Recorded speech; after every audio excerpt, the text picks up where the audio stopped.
I'm Lindsay Rose and you're watching a special edition of Entertainment Wise, and today it's all about vintage fashion, hair and makeup, and I consider myself to be a vintage guru of hair and makeup and vintage style and fashion, and today we're looking at 1940s, as if you couldn't guess looking at my hair and makeup. But I'm going to teach you how to do your hair and makeup in the 1940s style of vintage fashion.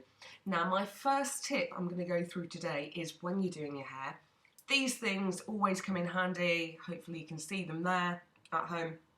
And this is a bobby pin or a Kirby grip, depending on what end of the country. Now, these can be bought in either Boots or Superdrug or any pound store as well. They do them as well. They're usually roughly between £1 and £1.50 for a huge pack of about 12 to 15 of them.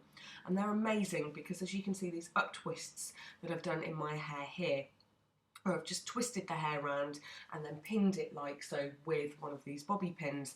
Now, if you want to add a little bit of style and glamour to that, you can also add one of these as well, which is just a normal hair pin or hair grip. You can always get some with diamantes on to look lovely and pretty as well, which also go with the genre of the 1940s. Now, I like to add hair extensions to give my 1940s look a bit of a modern touch. So as you can see, I've got some lovely hair extensions here. Now, this is purple. You can choose any colour you like, but I like to bring my vintage look up to date as well, which is a real on-trend thing to do at the moment as well. So I get those from Claire's Accessories, and they're usually between £5 or £6. Another important thing with the 40s look is to go for lots of hairspray, and I'm no exception. So loads of hairspray at the front of this to secure all those grips that are in place as well, and it also smells really nice as well. Okay, so moving on to the makeup. So we've got the hair sorted. Now, in your makeup toolkit, the most important thing, two things in fact, that you're going to need are this, which is bright red lipstick. As you can see, I'm sporting this colour right now. And also complementary lip liner. So when I say complementary, it's got to complement that colour. So this colour needs to complement that. So I've gone for something that is slightly darker. And the one thing you do that's different to putting on normal lip colour with the 40s look is that you put the lipstick around your lips first and then you add the lip liner after, like so. So I've put the lipstick on already, and just to finish it off and to neaten it, I'm going to put this all the way around, finishing off my vintage style lips, and we'll see how that looks. There we go, and that looks much better than it did a second ago before I actually had the liner over it. And it finishes off nicely, gives it a really good glamour 50s and 40s type of vintage look. Okay, so the next thing we'll move on to is, obviously, you've put your foundation on and you use the lightest possible colour that you can use. Now, I usually like to go for Max Factor or Rimmel, whatever suits your preference, because obviously it's down to your skin type. I also like using Benefits as well, but I'm not trying to advertise here or anything like that, but they are really good products. Okay, now over the top of this, your foundation, you're always going to use a really light colour powder. Now, I like to go for the lightest possible powder possibly can, because with the vintage 40s and 50s glamour look, it was always the way they did their makeup was to have a really pale skin, and so I like to keep that look going by using a really light colour on my brush. This brush is really useful as well, quite a big brush or medium to a large brush, which is quite useful. So that one there is important in your toolkit. Another thing important to have in your toolkit is blusher, and with this particular look it's all about glamour, and the more blusher the better, as long as you don't look like a clown.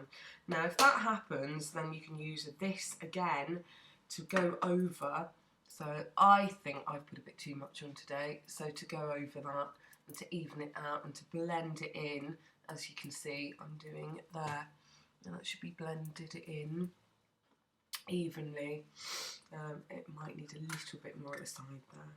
There we go. Blending it in nice and evenly, so you can hide anything that shouldn't be on your face with that powder as well. Now, let's move to the eyes. So we've done the face and the main area and the lips, which I always like to do my lips first. You know, not everyone has a preference. Some people do their lips last, some people do them first, some people as and when takes the mood. I like to use colours like this for a 40s and 50s vintage look. And I would use a smaller brush. I haven't got that to hand right now, but just a smaller brush. And I usually use on the lids that colour there, which is the darker brown. And then if you really want to go glamorous, you can use the white on the bottom of the lid. So middle of the lid, the darker brown, bottom of the lid, the lighter colour, or you could even use that lighter brown to blend as well. It's more of a skin tone-y colour to blend. Okay, so that's very useful as well, and I've put that on my eyes already, as you can see.